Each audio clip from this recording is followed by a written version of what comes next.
Well, thank you to our last speakers. A great way to get started after lunch here. I'm Greg Drescher. I'm Senior Advisor for Strategic Partnerships, Industry Leadership, and Impact here at the CIA.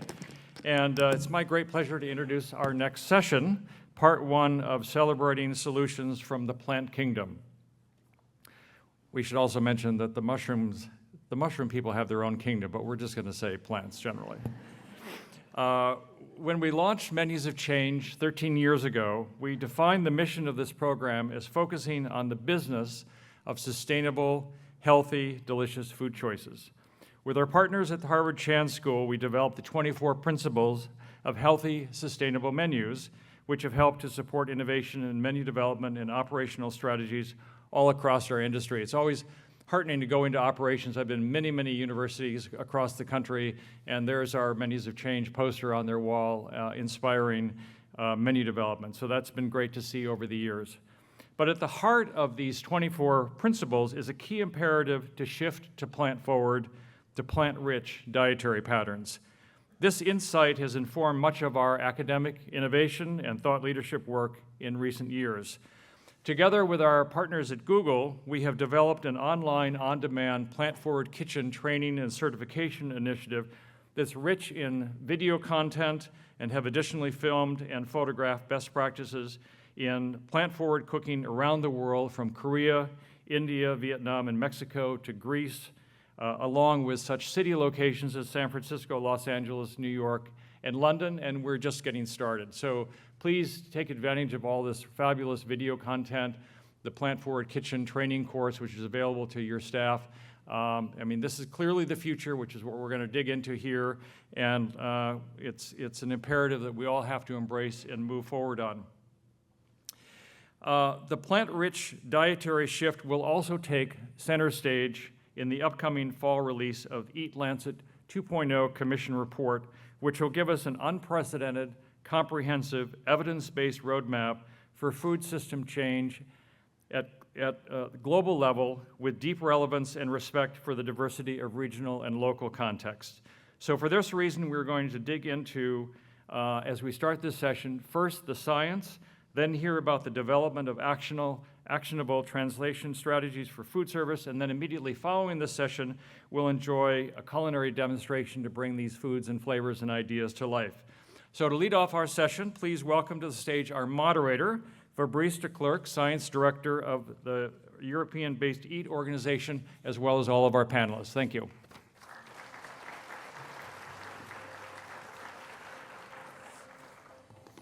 Hello, everyone. Let's get these panelists on stage. I'm happy to have Christa, to have Jackie, to have Tambra and Walter join me.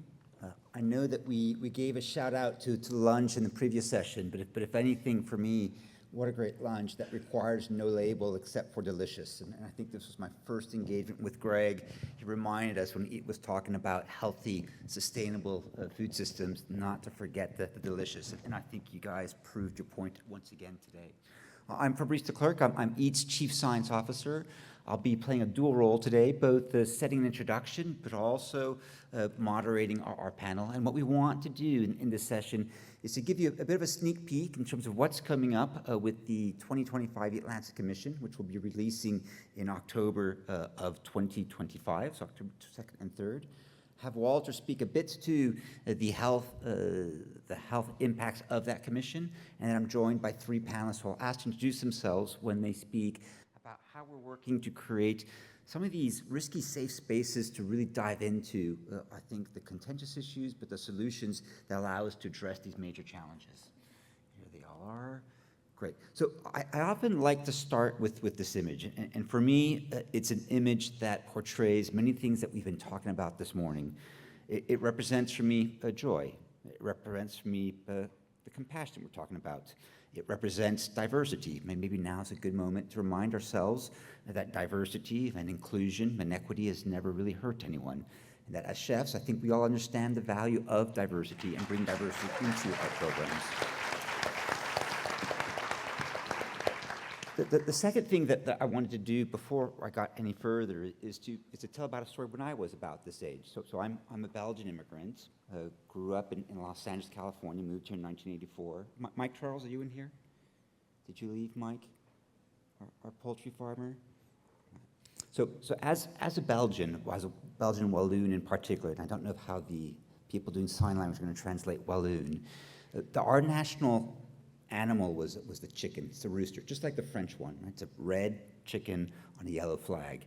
And the Flemish neighbors to the north, they've got a cool lion on their flag. Then I moved to the US, and what's the symbol of the US? It's this fantastic bald eagle. And what a great symbol. And here I am, I've got a chicken. I've got this rooster. What's up with that? Who wants to have a rooster as your national symbol when you could have a lion or a bald eagle as your symbol? And I learned recently that the reason that the French and the Walloons in southern Belgium have the rooster is that the rooster is the animal that always looks towards the light. In the morning, as the sun begins to rise, as that moment of darkness begins to end, the rooster reminds us to always look towards that light. And it reminds us that Enlightenment was an age where science and knowledge drove massive progress.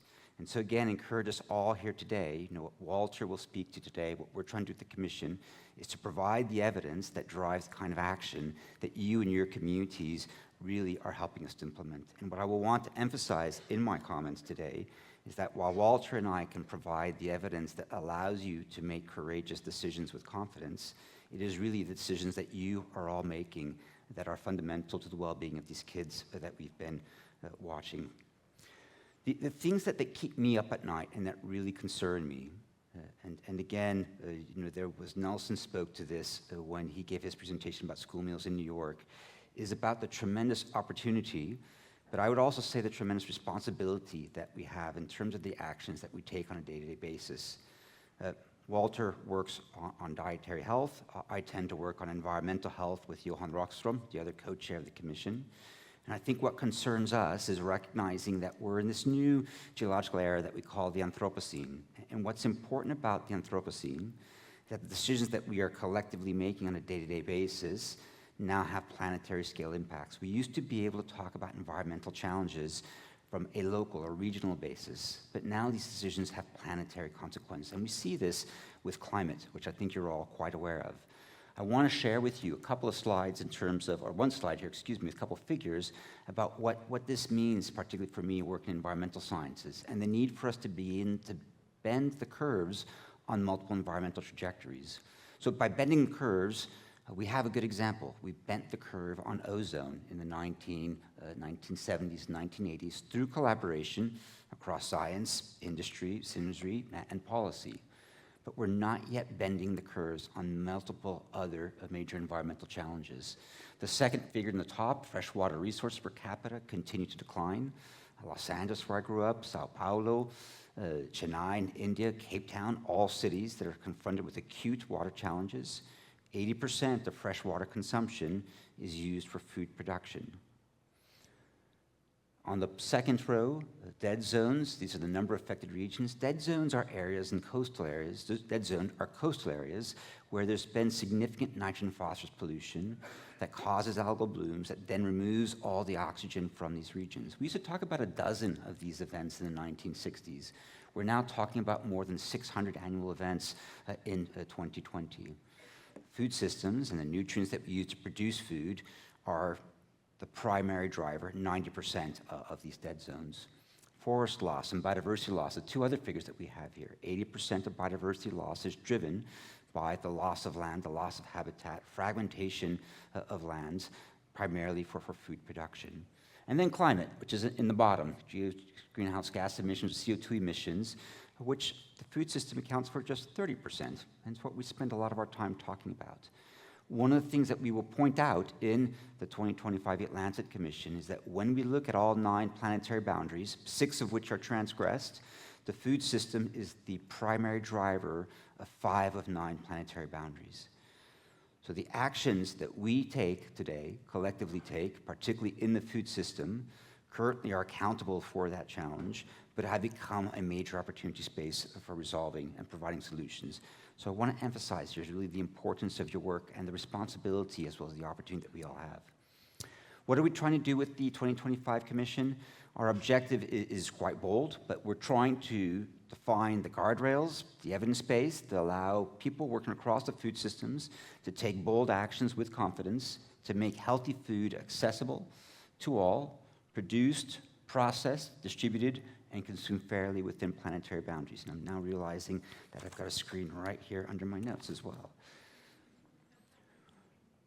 Five major chapters. If you're familiar with the 2019 Commission, you'll recognize many of these. The new piece is justice in food systems. And I think that we had not anticipated how important this would be when we started working on this commission 4 years ago.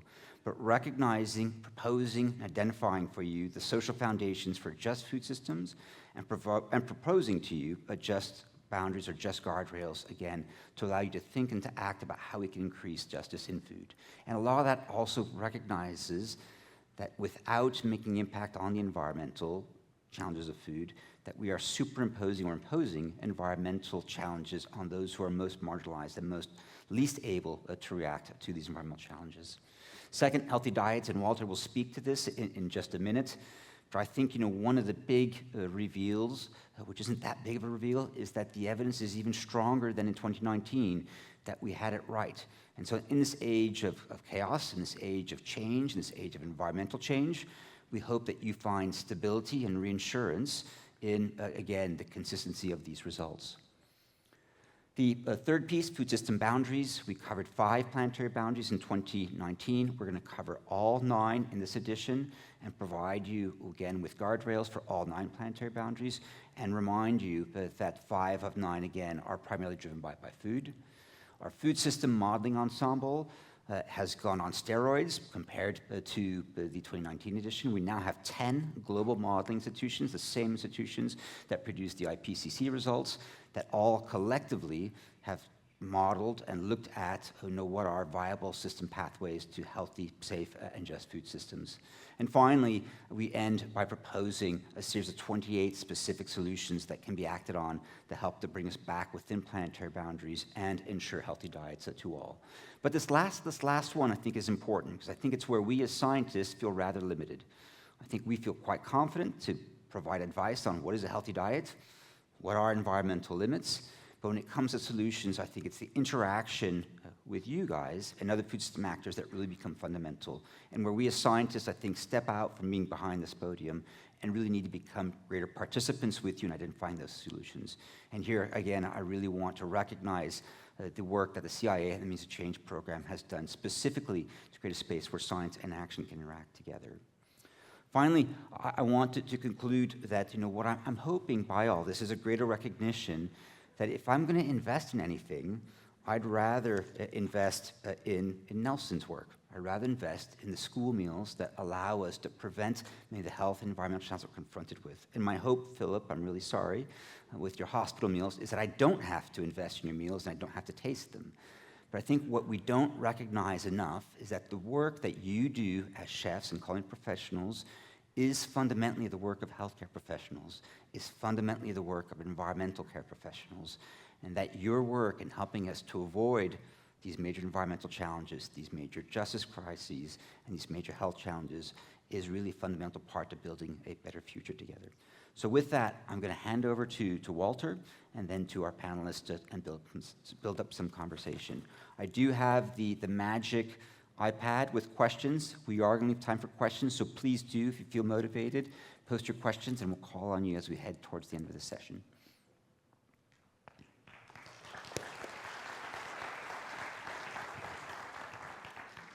Yes, thank you, Fabrice, for that overview. And I'm going to talk a little bit. Is this the first button here? It's the round one to the right. Yeah. That, as Fabrice said, we spent quite a bit of time as the first Eat Lancet Commission looking at the issue of what is a healthy diet. We all agree we should have a healthy diet, but when you come to actually putting numbers on various foods and food groups, that gets a lot more controversial and requires a lot more detailed examination.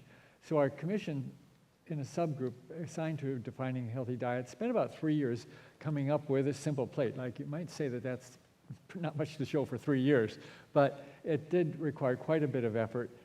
And I think most of you are familiar with it, so I'm not going to go over the literature behind that, and I'm not going to describe it in detail. But basically, as I think, again, you know pretty well, about half the plate, like even my plate in this country, it would be comprised of a variety of healthy fruits and vegetables.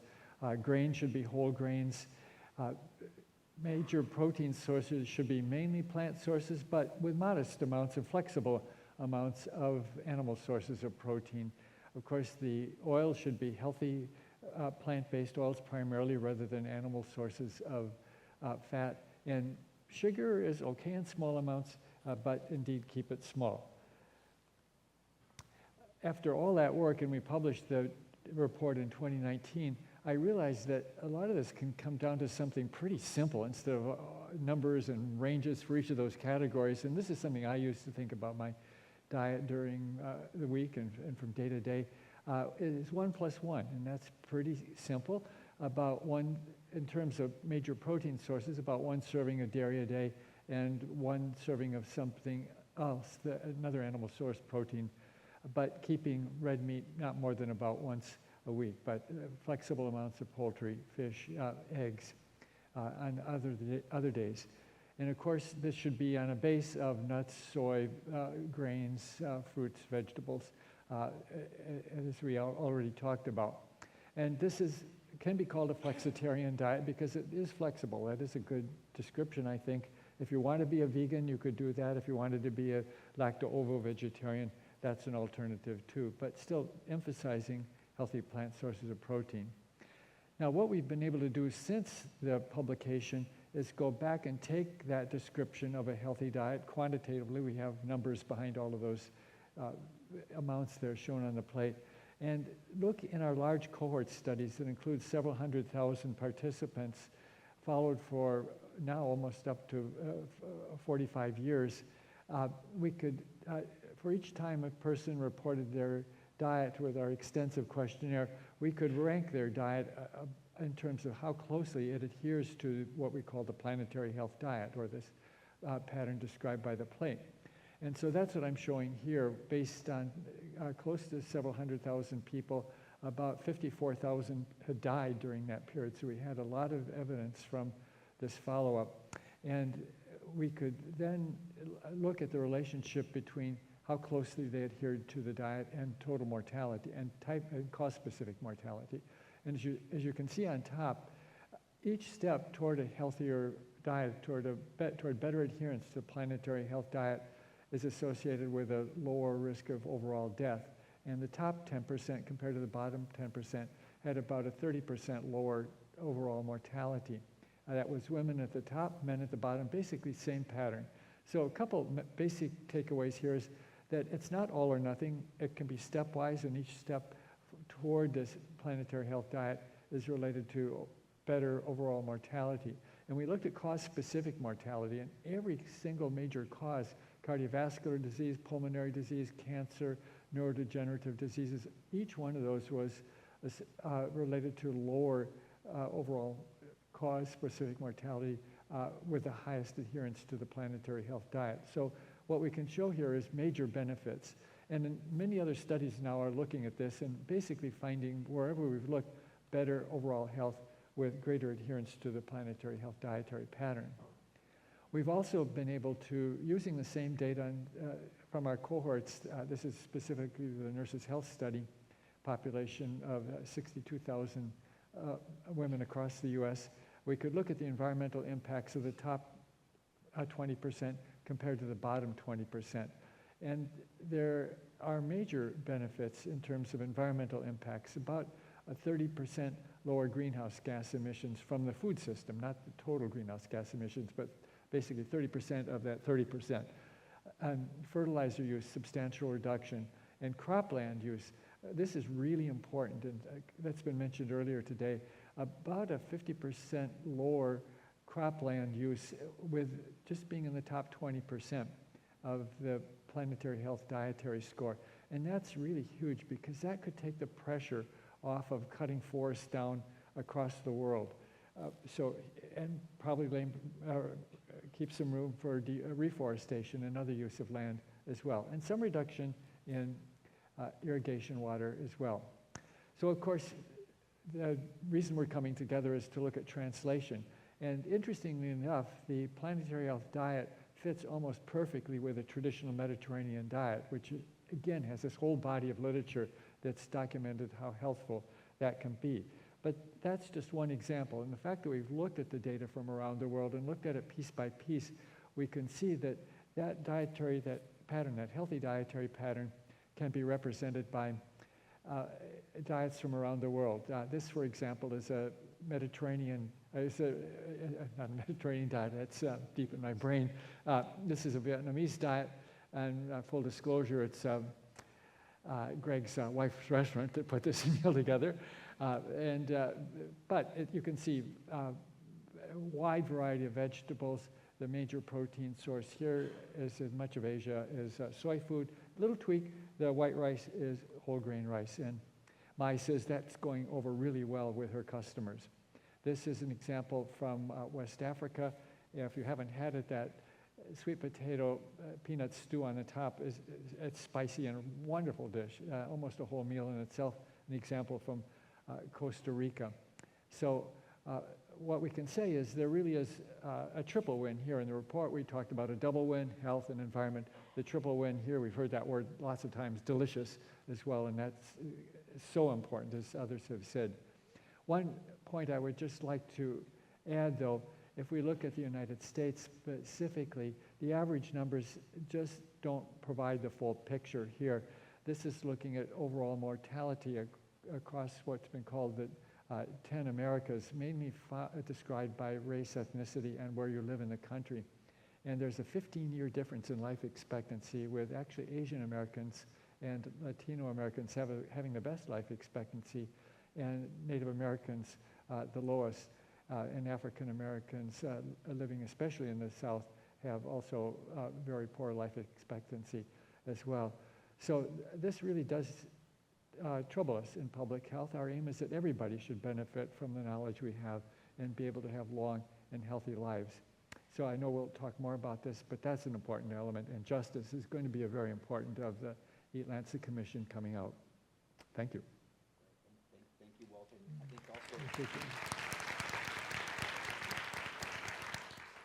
also a great reminder, and something that's worth emphasizing, is that when we look at interventions, shift towards healthy diets, reduce food loss and waste, improve production practices, the dietary shifts or shift to a healthy diet has the greatest impact on the environmental indicators. And of the three practices, it's also the one that has the health index. So we talk about trade-offs, but the synergy between healthy diets and environment really is massive.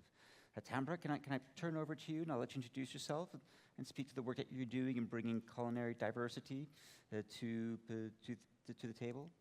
Thank you so much. It's a pleasure and honor to be here at CIA and with so many amazing leaders in this system seeking to create the change that we want to see and need. I'm Tambra Stevenson, founder and CEO of WANDA, which is Women Advancing Nutrition, Dietetics, and Agriculture, and currently a PhD candidate at American University School of Communication. And I told Dr. Willett, not to age myself, that I started off as an intern at Harvard Public Health and Nutrition Department that landed me at Tufts for grad school because the team that I was on came out of the Friedman School. So we're coming full circle finally. And so with that, part of my desire to have this conversation and insert the work that we're doing in DC, which is where I'm based, but hail from the great state of Oklahoma, is that Native Soul Kitchen was born from, one, it's an acronym of nourishing our authentic traditions and sustainability, organic and local, but also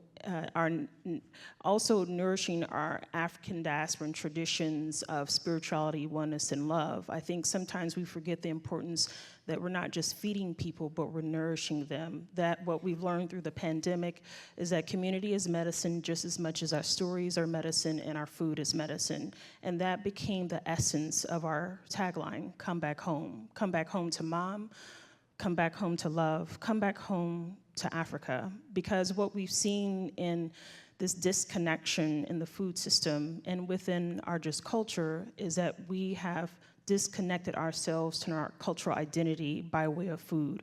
I share this story in a book coming out by Chef Zoe, the Ghanaian-British chef, called Food Identity Culture later this year.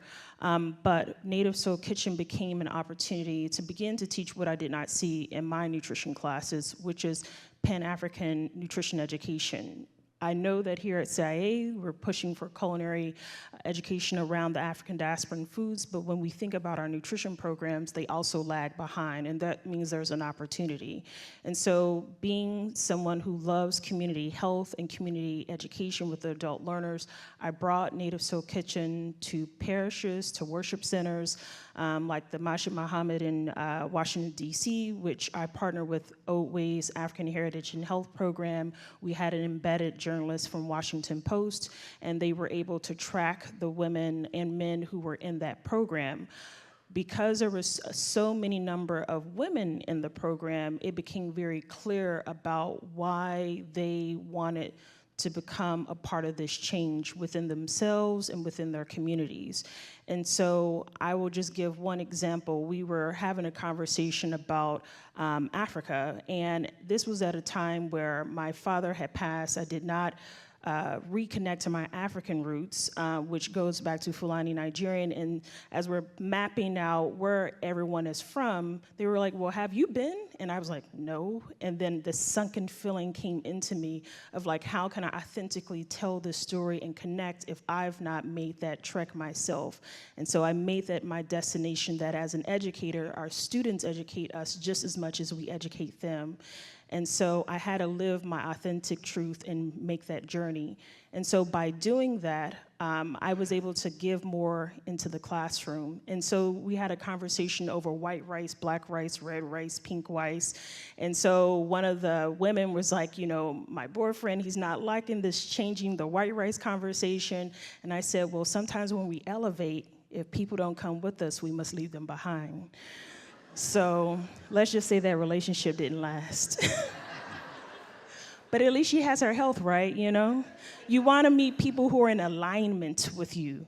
And so that was the beauty of understanding that when you're teaching nutrition, when you're teaching about health, you're really trying to change and transform our minds and hearts, and really understanding that health is about preparing you on the trajectory of life and pursue your purpose and be on that path and know what are the provisions that take you. And so we talk about that in a way in which I did not learn about it from a very logical left brain leaning way, but yoga helped for me to open up my multi-senses and be able to bring them full circle. And so I find that the more you become whole in your own journey of true self, you bring better education and full circle for your students as well. And so with Native Soul came WANDA, being, again, very clear that I saw this, you know, avatar, you know, these multi-generational women in my class, and they're wanting to improve themselves. And I said, well, now I'm a mom. I had a daughter, Ruby. By age 4, she had a cavity. I know I did not do that, and I know the teacher played a role, because why? They were serving junk food in the classroom, and I thought, I know she's not doing this with her students or her own kids. And so it became clear that we have to be the ones that we're looking for. If you know the great work of Sweet Honey on the Rocks, so many wonderful songs, Ella Baker, I thought about all these amazing freedom fighters, you know, whether it was through the music or arts or through food. And I said, again, we're not learning our history. And so what if we learned about amazing women who've been creating that trailblazing path for us to walk in their journey in order to be the leaders that we want to see and create the legacy that lasts behind for our own children. So WANDA was born from that belief that we need a pipeline, we need a platform, we need a path for more women and girls to see themselves as food heroes through education, through advocacy, through innovation, and why we have our WANDA Scholars Program, our WANDA Academy, where we're funding girls between Nigeria and Oklahoma to make that connection, but also acknowledging that when we tap into the human potential of the food system, we make a better food system. And sometimes we can lose that essence of investing in food and forgetting the people behind that's supporting a better food system. And so for me, that element of storytelling, change of the narrative, became the next path that needed to happen.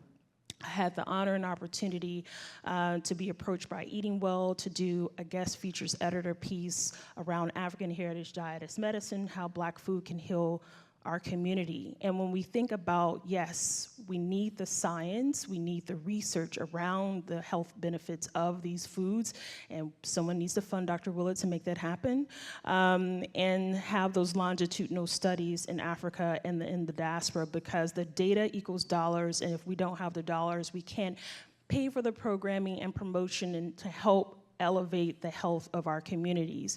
And so doing this piece, which won 2 digital health awards, were important as one, someone overcoming my ability to communicate. Yes, I'm working through my own personal issues of, do I have, a message that people can resonate and connect with? But this story helped to highlight the tale of my 2 grandmas, one who died in her 70s in Oklahoma City and Northeast Side, and one who is still living at the age of 98, a retired nurse, overcoming 3 husbands, 2 children, stroke, diabetes, and still keep pushing on. And when we talk about longevity, I asked Grandma Ruby, what keeps you going? She says, I let go, I let God. And when you look at the work of Dr. Greg Berryden, who I remember seeing at the Hay House Spirituality and Health Conference, he mentioned about the importance of those who are centenarians. By 70-ish, we die. Those who keep living is because they don't hold on to the burdens in their hearts. And when you think about self-medicating with food and the things that we choose to nourish us, is it healing or is it killing? These are the questions we must ask. And so being able to write and understand the importance of our food as medicine became very critical. And so with that, chefs play a critical role in this work, right? Because next to a doctor, you're the first person that people see in the restaurants, and you are the trusted tastemakers that elevate the conversation through the power of food without even opening your mouth. Well, technically I have to open to eat, but you get the point. And so I think when we see the opportunity here at this amazing institution, we as leaders have the burden of doing what is best for not only ourselves, but what we believe can help elevate the health of our communities and through the power of planetary health. And so Little Wanda became that mascot for us to help extend into the next generation of how do we bring this message full circle. And so with that, I wanted to share how a little poem I wrote just to bring it full circle. And so it's entitled, We Belong. Before the seed, there was a story, and before the story, there was the soul. Red like clay, rich like memory, alive like our lineage. Cassava, yam, fonio, okra, these are not trends, they are testaments. Survivors of transatlantic loss, keepers of ancestral light. These foods hold more than flavor. They hold us, they remind us. We are not broken, we are rooted.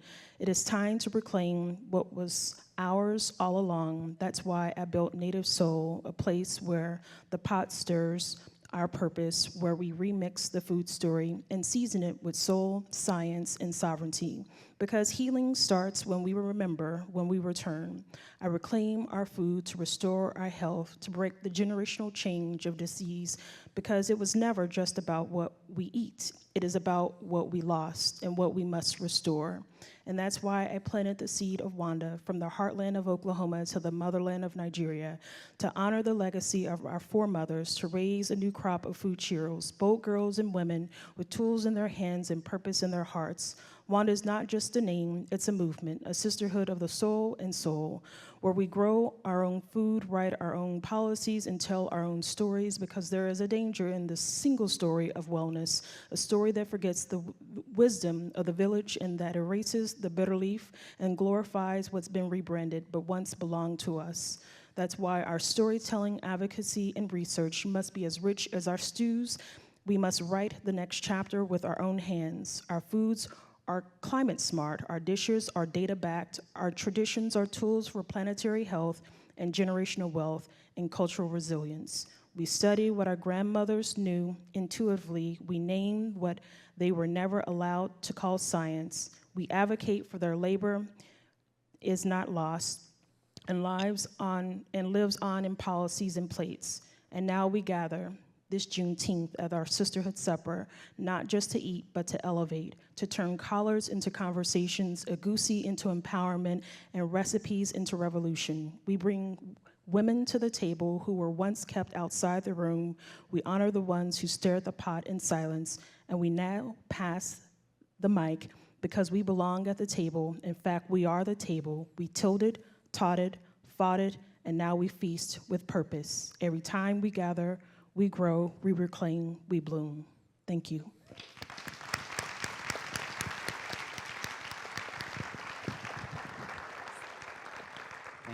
Thank you, Tambra, particularly for reminding us of that when you embrace the human or tap into the human dimension, the food system makes for a better food system, and also an invitation for all of us to stir the pot a little bit more.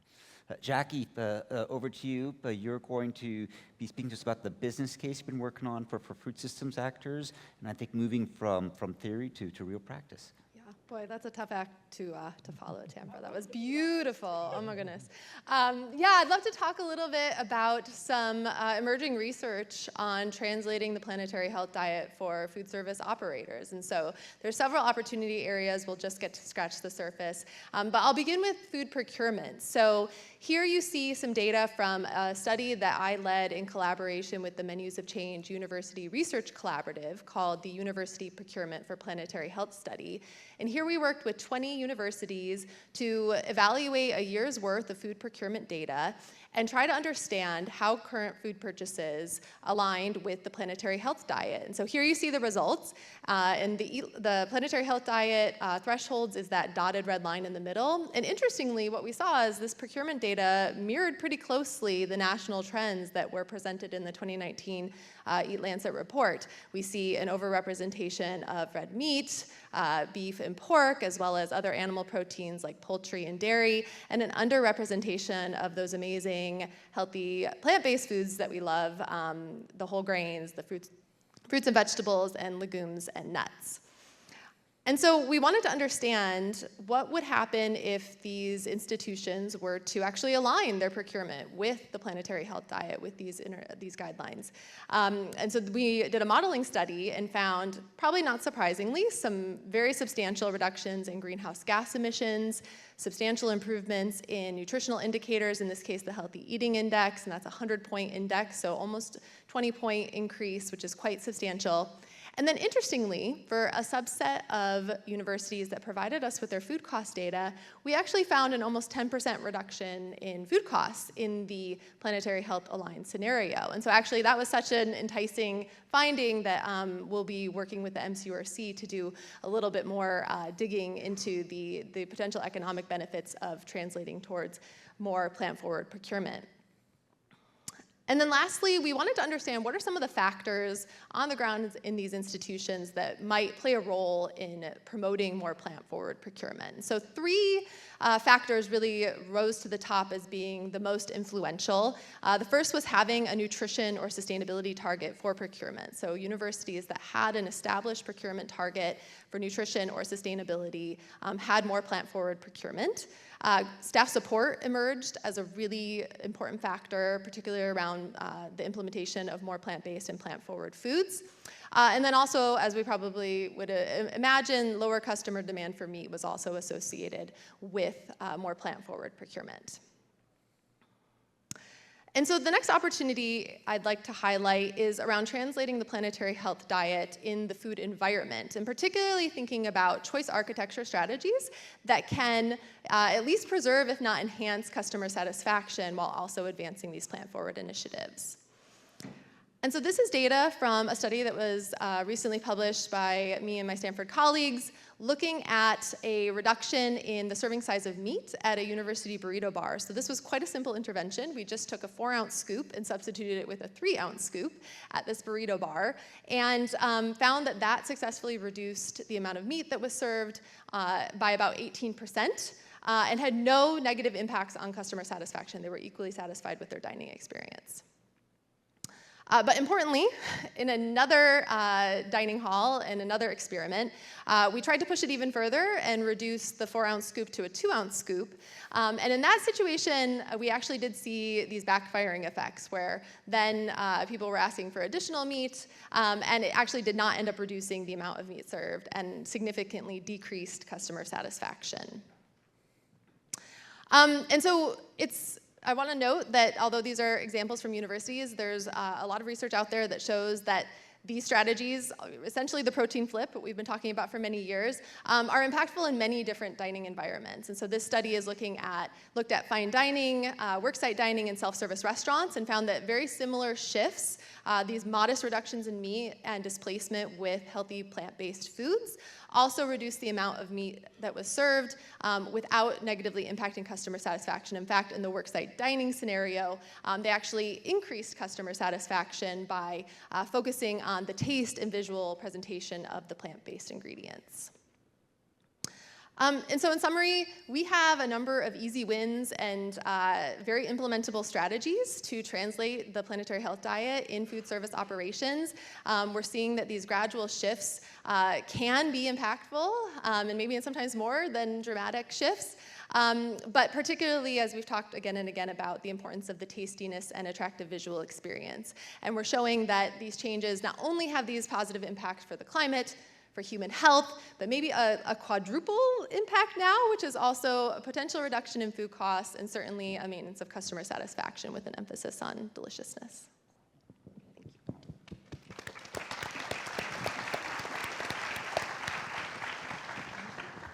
Hello, I'm Christa Essig with the World Business Council for Sustainable Development. And we're a global coalition of about 250 companies. We work together to address climate, nature, and equity. We're also partnering with EAT on some dialogues around the business sectors and the action that they can take with the new EAT Lancet coming out. So we're very excited about that partnership along with CIA, who's here. And I'll talk a little bit about the early findings from that work in just a moment. Also going to share some resources, some frameworks and metrics that we use and methodologies that we use at WBCSD that are aligned with implementing, with translating the science that's coming out, such as from EAT, into action and how businesses can then take action. So first, and I'll also just say that our collaboration with EAT, it goes back to 2019. We provided a joint platform with EAT Lancet Launch then to companies to develop solutions towards healthy diets within the planetary boundaries, such as the Agriculture and Food Roadmap. This included chapters with dietary shifts, sustainable agriculture, and farmer livelihoods. Some of the resources pointed out here is the Plant Forward Playbook. This investigates drivers to scale plant-forward foods. And then our work where nutrition meets procurement. This was in collaboration with Jackie and kind of brings some of her framework into the mix as well. This explored with food and food service companies to identify best practices for companies to drive nutrition and health impacts into changing procurement practices. Now this is all done with work with input from our members, and we really heard that due to a lack of nutrition considerations in procurement, that we wanted to put this together. We know this is a complex picture, and we're going to continue to build upon this work with a project that integrates sustainability and nutrition procurement, again, based on collaborative input from our members. We really want to take on the nexus of issues and move away from silos, so we'll be working with our teams from climate and also nutrition. And then the last resource I want to point out here is our work to understanding the motivation and willingness among UK consumers to eat healthier, more sustainable foods. So this provides some practical insights on levels that can tackle influence from consumer choices depending on different consumer segments. Now, let's see. There we go. So I want to kind of back up and mention that we all recognize the critical role of food service that it takes in transforming our food system. With about half of every US dollar being spent outside the home, your impact is massive. So we're really honored to be working with EAT Lancet on this action agenda and with you here today. Now, stepping back, the larger picture from our work with businesses and our members, as well as with the businesses that we're working with in the dialogues, we're really hearing that we all need to achieve business success. Of course we do. And sustainability has to be a driver, not an impediment. So we're really at that crossroads. We're hearing loud and clear that we need to make the business case on sustainability and implementation of EAT. For all, the points being made in terms of social justice, food waste, sustainable production, and healthy, sustainable diets. We're really trying to help companies to make that case and show how sustainability can be a competitive advantage. It needs to mean that we're aligning finance with the data and also framing. We'll talk a little bit more about some of the frameworks that we have, but looking at the climate risk as a business risk is one framework that we're using. Looking at material risks, investors really understand how climate-related disruptions, they threaten price stability and supply continuity, and really strengthening the value chain's resilience is essential. We've seen this through other examples with COVID, tariffs, climate extremes, and it's coming up in the dialogues as well as an important aspect of how we drive the business case.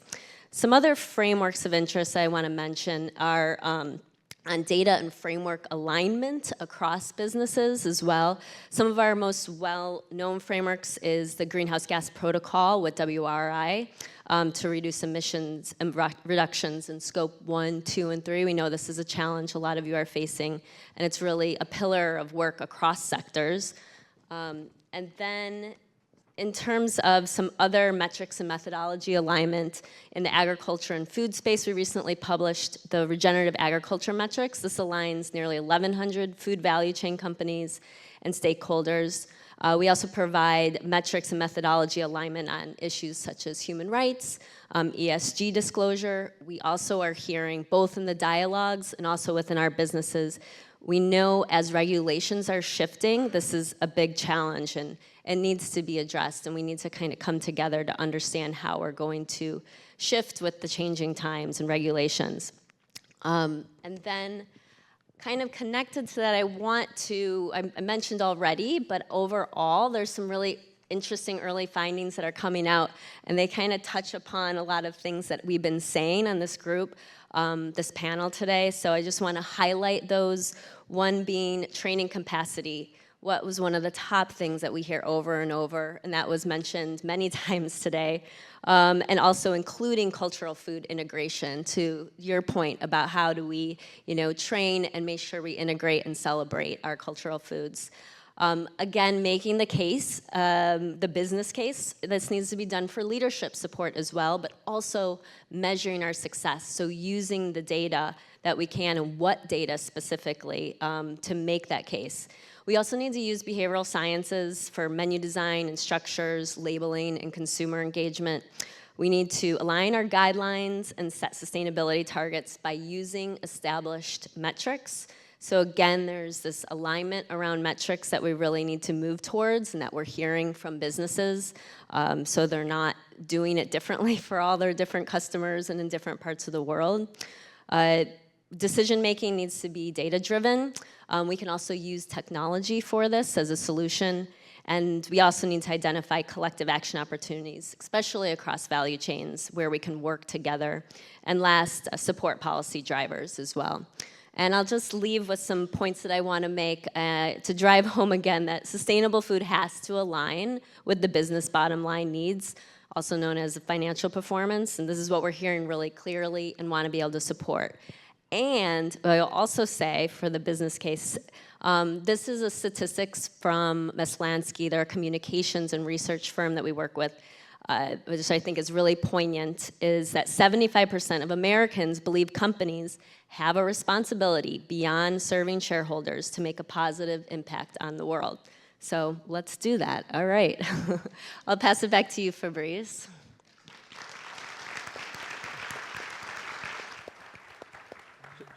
So thanks to our panelists. We do have time for a question. One of the questions that's received the most requests, and Walter, I'll direct it to you, but the others you can also answer if you like as well, is how will we communicate the strategy change in response to the public It's increasing interest in proteins, particularly from animal sources in their diets. So Walter, does that change how we communicate about the planetary health diet? And for the others, is that a way that you're changing how you communicate about meat consumption? Well, that's a big question. I think Chris Gardner's going to talk more about that, and we'll have some further discussion on that. From a scientific standpoint, we like to go to data, and we have been looking at this over the last couple of years in relation to a number of health outcomes, including healthy longevity, mortality, and it looks like total protein itself is not very strongly related to health outcomes. Once you get above 10% of calories from protein, and very few people in this country are down at that level, but the source of the protein does make a big difference in terms of health outcomes, with animal protein related to higher risks of cardiovascular disease, diabetes, mortality, and plant sources of protein, healthy plant sources of protein, nuts, legumes, soy products, related to better health outcomes very consistently across the board. Now, it depends who you're communicating to. That's communicating with my colleagues and other scientists, and I think we definitely need everybody here engaged in communicating in different ways to different audiences, but hopefully it will start with solid science.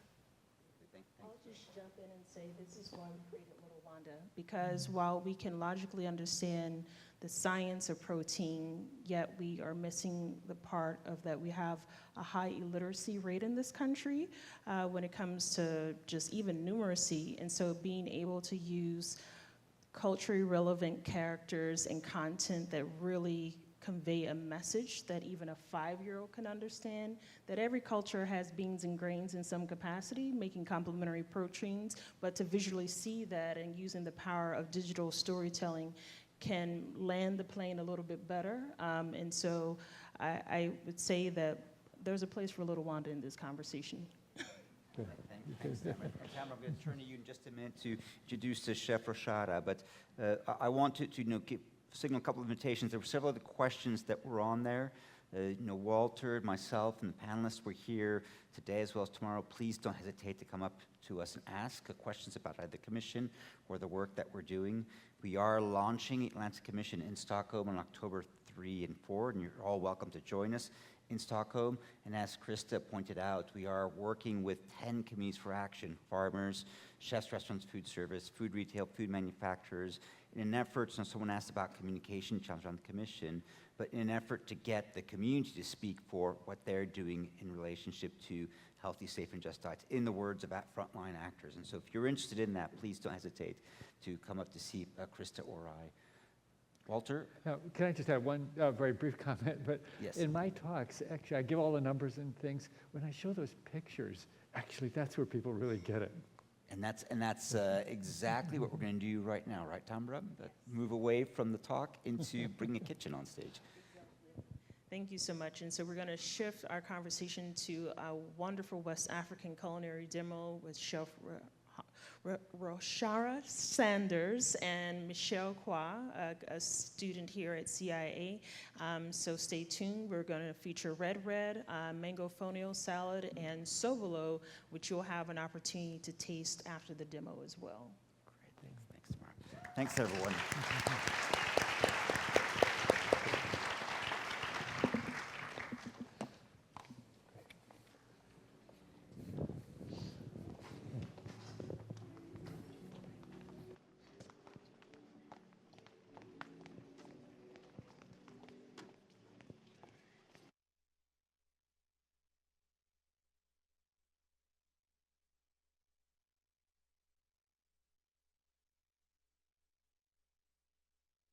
As we have this stage transition, it's just going to be a couple minutes, and then we have the chef demo. I just wanted to reflect on what we heard here, which is it's really nice to now have some contextual examples of how to implement the planetary health diet and how it applies to traditional diets around the world, and also to get some updates on the action that's happened from the launch of the Eat Lancet Report #1.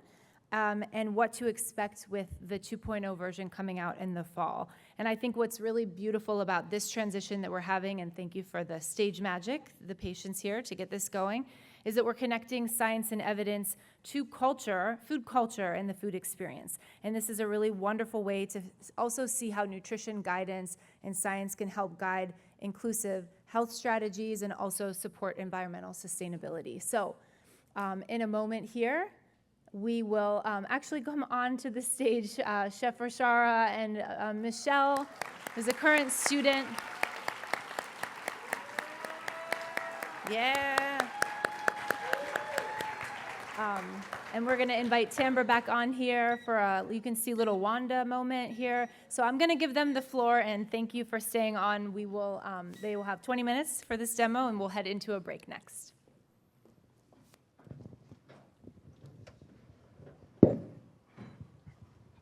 Hey everybody, how we doing? Good afternoon. Come on, how we doing? We hungry? We almost there, y'all. We almost there. Yeah, this is the end. Come on. Well, thank you, Abby.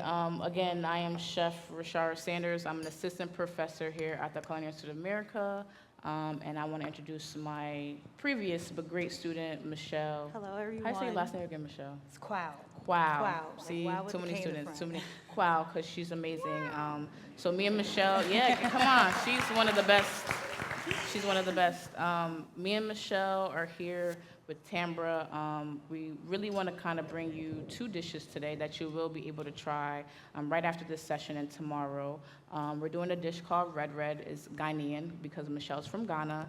And then we're going to jump to a fonio salad, and we'll talk a little bit about the fonio salad.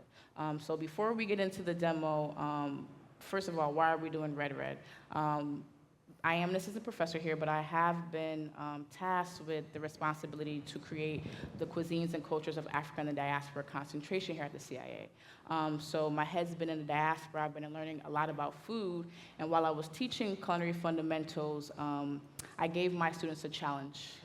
K-14 students, I know some of them are in here. K-14. Yeah, they're really competitive. So we were learning about legume cookery. And Michelle was on a team, and I said, you guys do some research about legumes.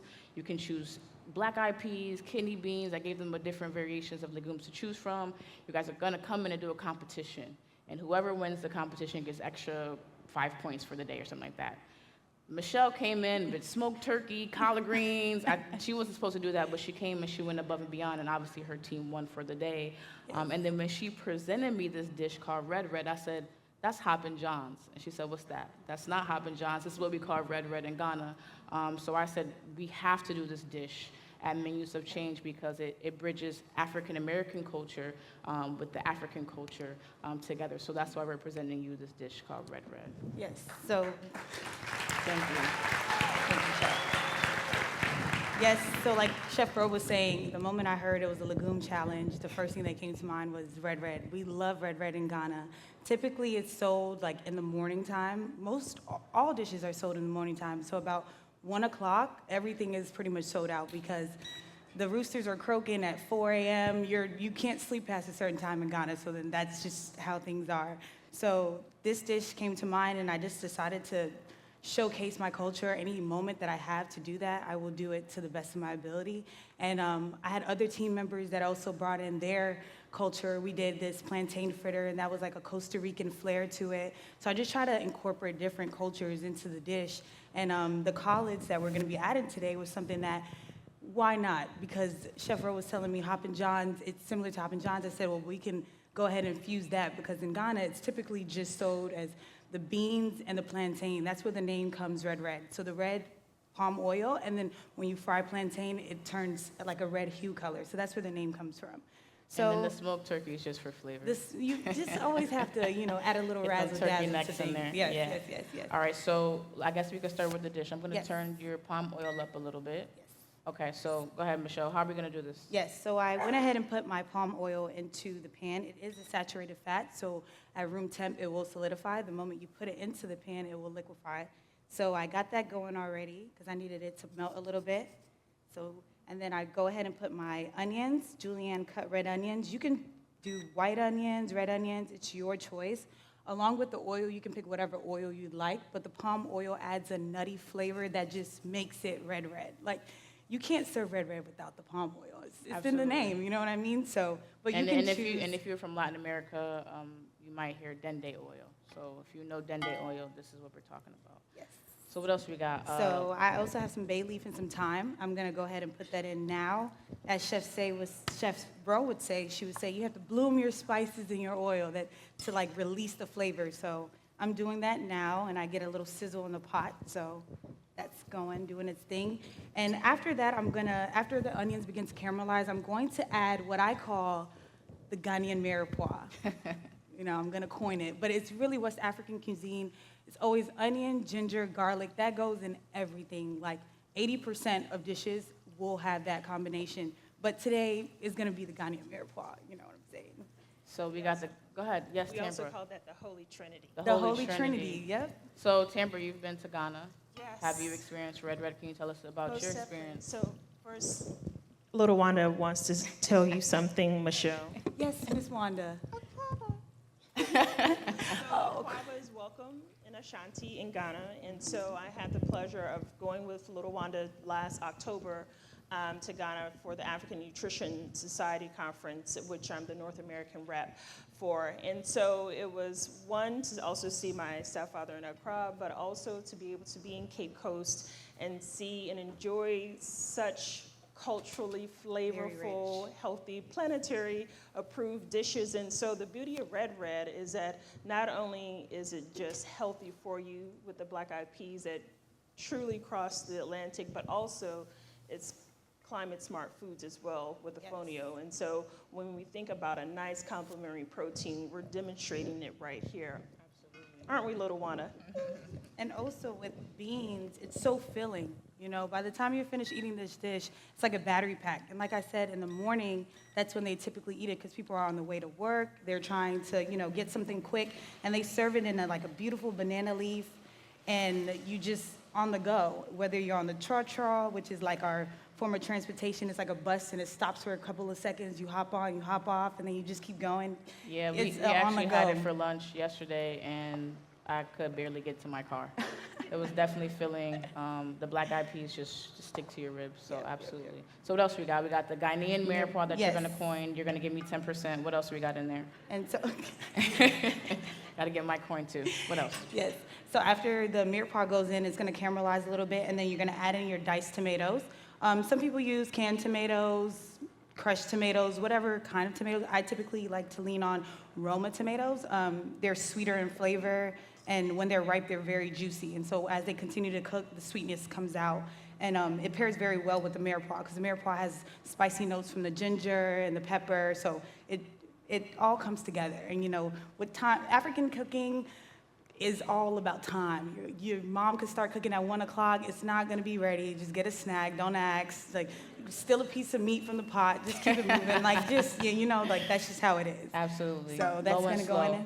And after this kind of caramelizes, I'll add my tomatoes in, and then I will go in with my black-eyed peas, and then we'll fold in our turkey and our collard greens. You got to do it. Okay. So yeah, all I have over here is just the smoked turkey with the greens. Something called the pot liquor in here. If you ever make collard greens, you know the pot liquor has all the nutrition at the bottom of that. You can't let I like that. That's all where the nutrition is. So we're letting that pot liquor simmer and concentrate the flavor. That's also going to be added in to the red as well. Yes. What else we got? And then we also have some plantains and avocado to go with it. That's the garnish. Yes, this is the garnish. In Ghana, we eat egg with everything. It should be studied. I don't understand. I can't explain it, but it goes on everything. But today we're actually gonna go with avocado instead as a garnish. So that's going. So let's add our black-eyed peas. Yes. And then you would like the smoked turkey? Yes, please. You can do that. Smoked turkeys and collards. I'm gonna come around you if that's okay. Behind. So as they're preparing that, pommel tends to get a bad rap. Yeah, can we talk about that? Let's talk about it. Okay. So palm oil in Southeast Asia, as you know, is not sustainable in terms of when it is harming the orangutans. However, in West Africa, palm oil is most sustainable. And so the geographical origin of the oil makes a huge difference. And obviously oil, with like anything, in moderation, but it is a nice, rich red basis for many of the West African dishes like red. So would you say, could we get palm oil? Is that something that ethically, how do you feel? Like, do you buy it for your household, or do you? I have used palm oil. I do like plant-based oils, so let's start there, since we know there are animal-based oils out there. But everything is in moderation. I have in our home coconut oil, olive oil, extra virgin olive oil, and on occasion palm oil, depending on the dishes that we're making. Heard. Thank you for that, Tambra. How we feeling, Michelle? We ready to plate this red? Yes, we are. Okay, so Michelle's gonna plate this red. Get my mise en place together, as a Absolutely. CIA student, that always You know, has and to I'm be- on stage, so you gotta be right. My students are probably laughing in the front row. Hi, Leo. Okay, so while Michelle, you can plate that, Tambra, if we can jump to the fonio. So I'm new to fonio as well. I learned about fonio while I was head deep in the concentration building the class. I went to Worlds of Flavor with Pierre Thiem, which is a Senegalese chef, and he really introduced me to fonio, something similar to quinoa. We all know that it's a grain like millet, if you will. Super healthy, a lot of antioxidants, a lot of micronutrients.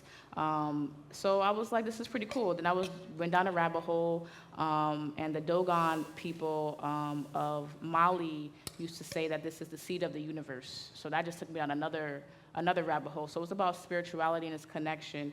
And they believe that God, the first thing that God created was the fonio seed. And then at Worlds of Flavor, I found out that Brooklyn Brewery had a fonio beer. And I was like, okay. Okay, this is pretty cool. So it's multi, I guess you would say dimensional. So, you know what's the best part about fonio? Cooks in 5 minutes. I boiled water, put a little salt in the water. I had the fonio in the bowl, and I poured it, and I just steeped it. So it's super quick, it's super versatile, and you can put anything here with it. So what I have is my fonio. I have some mango, I have some mint, and some parsley. What up, Wanda? How you doing? Thanks. Cucumber. I just have some diced onions and some tomatoes. I just made a Dijon lemon vinaigrette. You can do this with anything. So that's kind of what I have going on here. Go ahead. That looks beautiful, Michelle. Thank you, Michelle. Showing off. So within Wanda's book, she travels to Nigeria to find the African foods to help her nana who has diabetes. And so she meets different African food characters like Mamadou Millet, who is a cousin to Fata Fonio. But in the storyline, we implore upon the children to realize that their food is just as much as part of their health and heritage that should be incorporated into their daily life. And so fonio, another climate smart food that we have here showcased, but also just balancing the beauty of all the grains and what they can bring, not only culturally, environmentally, but also nutritionally as well. And so this plant-based salad is another take on green salad. Why not have a green salad?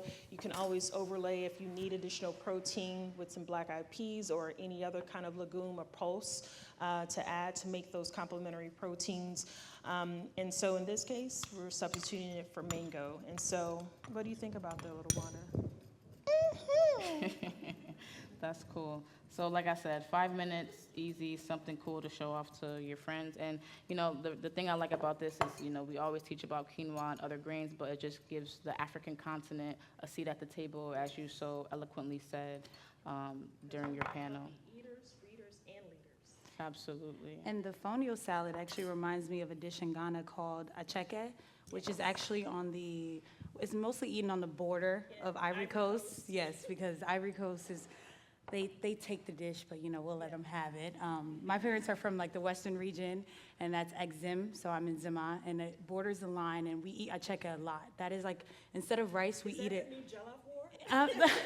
Don't get us started about the jollof force. But fonio reminds me of that, and acheke is actually a dried cassava, so it's very, very small, and it's very fluffy, and you eat it with whole fish, and it has tomatoes, bell peppers, onions, and you have a grated pepper and like a sanka, which is like a traditional grater, and you have like a handheld, it's like a mortar and pestle, similar, and you just top it with it, and it's just delicious. Seaside, I check it, you have your fish, nice nap afterwards, like, you're living the life, literally living the life. Texture with millet fonio similar to couscous. Yes, very similar, very, very similar. That looks good, Chef. Thanks, I try. You know, learn from the best. I try. So this is just, like I said, super colorful, nice and beautiful, and the mint is really just gonna give you a nice pop. So I think that's all we have. That's all she wrote. This is my mango fonio salad and our red. And again, please go downstairs and try the red. Oh, we have one more thing. We have our. Felix, can you bring us our special drink? Little Wanda's about to get real upset. We did not bring You out forgot the special drink. You want to talk about the sobolo, or if you're from the Caribbean, sorrel. Yeah, so for many who may know, sobolo is obviously the name most known in Ghana. However, if you've been to Jamaica, it's sorrel, or if you're in Nigeria, is zobo or zoborando. But it's a dark, rich drink like our blood, and so, thank you. That's for Wanda. She was parched. It's hot outside. And so for a lot of research has been looked at heart health, hypertensive research. And so this is a drink that is good to get our pressure down, because God knows our pressure's been up in America. Absolutely. So this is, amen. This is also downstairs as well for you all to try. Thank you so much. Cheers. Cheers, Wanda. Cheers, Wanda.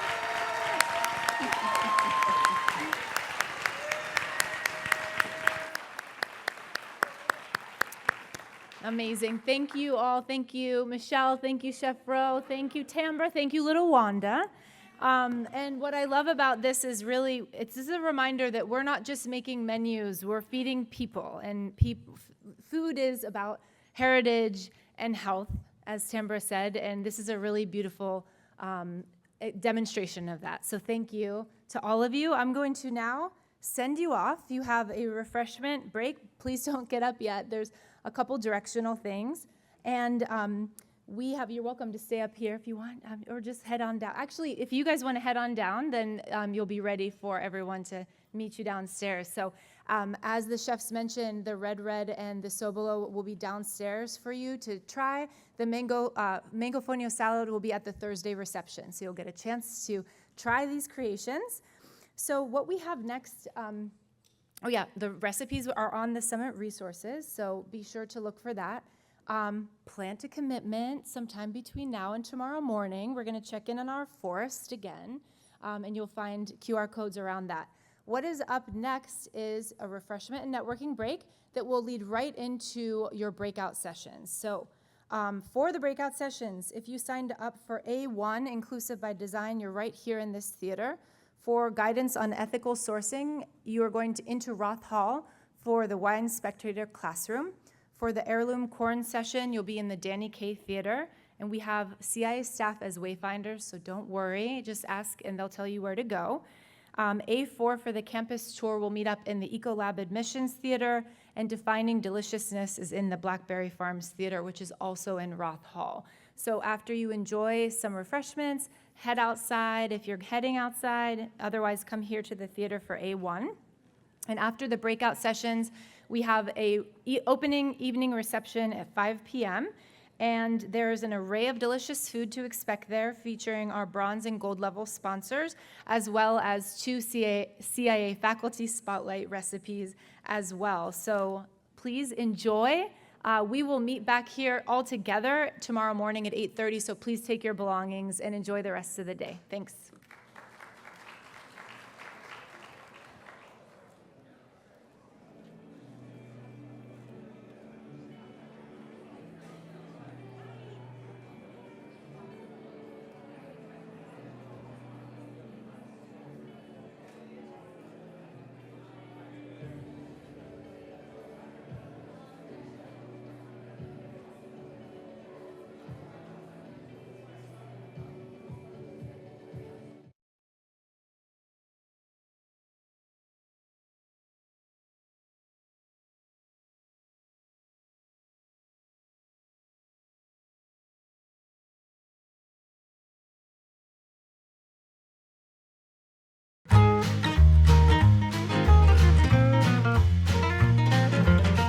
For the health and safety of your customers, it's very important to prevent cross-contamination of gluten-free foods with those containing gluten.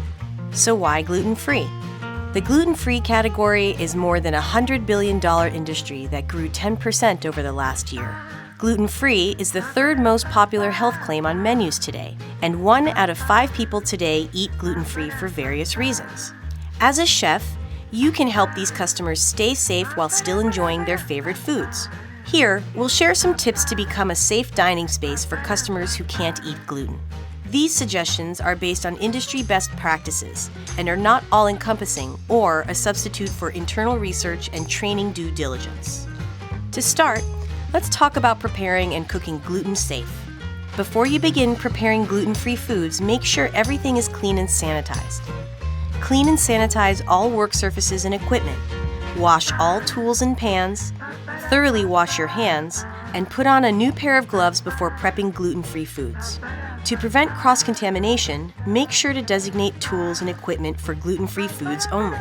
Use a separate cutting board, toaster, microwave, and fryer for gluten-free foods. Use foil or parchment paper to avoid potentially contaminated areas. And lastly, designate the top rack of the oven for gluten-free foods. Serving and storing gluten-free foods separately also helps prevent cross-contamination. Serve gluten-free foods with separate knives, plates, and utensils. Change gloves before serving gluten-free foods. And store gluten-free foods in separate, clearly marked containers or reseal in its original packaging. A commonly used system in professional kitchens to ensure the safe handling of food is called HACCP. This acronym means Hazard Analysis Critical Control Points, and every professional kitchen needs to have this safety system in place. Once your operation has a gluten-safe system in place, your menu's gluten-free offerings can be full of exciting and craveable possibilities.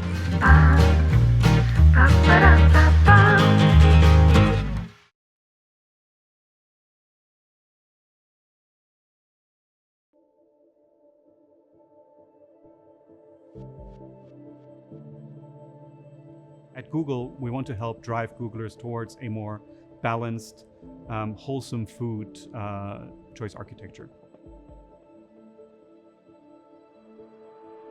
So from thoughtfully crafted recipes to substituted ingredients, modified cooking techniques, we're able to deliver great flavors while providing better choices to users. India has predominantly been culture-rich in having plant-forward diet. And it has always been a rich heritage where we carry a lot of plant-forward diet in our cooking. Bringing that to the Googlers' life here has been easy because the way we offer the food program has always been plant-focused. So we strive to design food experiences that make healthier food choices more intuitive. We emphasize fruits, legumes, beans, whole grains, and a variety of offerings, as well as sustainable hydration and portion-controlled sweets to really help people make better choices. So we focus on making these dishes look appetizing, ensuring prominent placement at our buffet lines, and promote those across our various communication channels.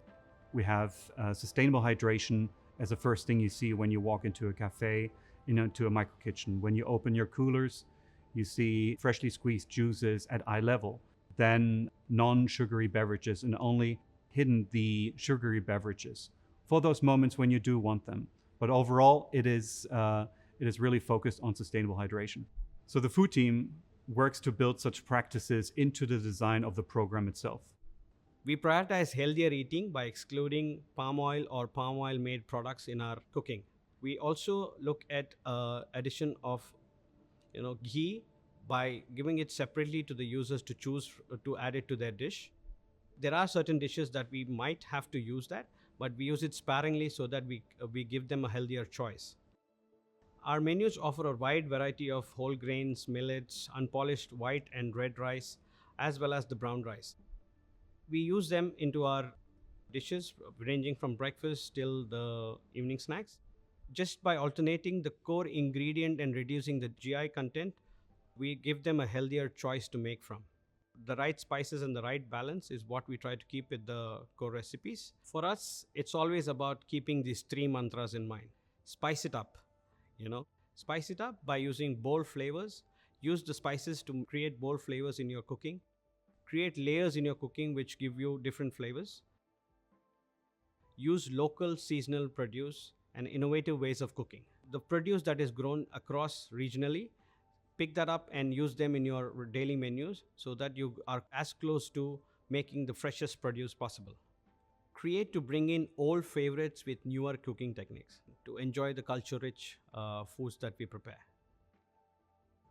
We also have embraced different cooking methods. We use old favorites with newer cooking techniques and bringing them to the diners every day rather than deep frying or using a lot of oil. We use different cooking methods to prepare the dish. This has always been our best way of putting out best of the dishes.